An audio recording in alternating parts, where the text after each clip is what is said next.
Thot Ibn Qayyim el-Juzeyy, prej braktisës së Kur'anit është me e braktis meditimin.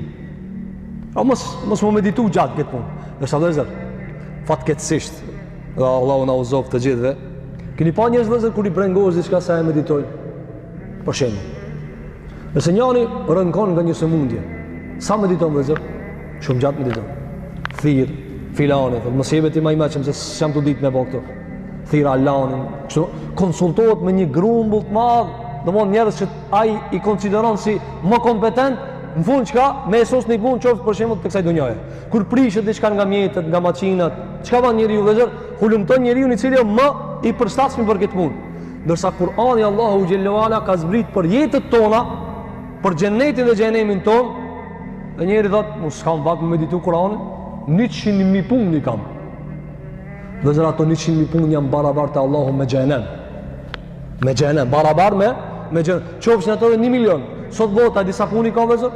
Keni pa? Njëri thotë, "Unë s'kam vakt se kam me shku në kino, kam me qir." Fil. Apo njëri thotë, "Unë ja, ka dashë kafe, as se kompi." Ekse në gjëra banalitete, por se vëllazër me çeta njerëzit nuk e lexojnë Kur'anin. Se çka bën diçka tjetër? Njëri thotë, "Ka dashë se ka koncert tash." Tjetri thotë, "Ka dashë se futboll ka." Tjetri e dini, lista shumë e gjatë vëllazër. Edhe në fund nuk meditohet Kur'ani. Do sa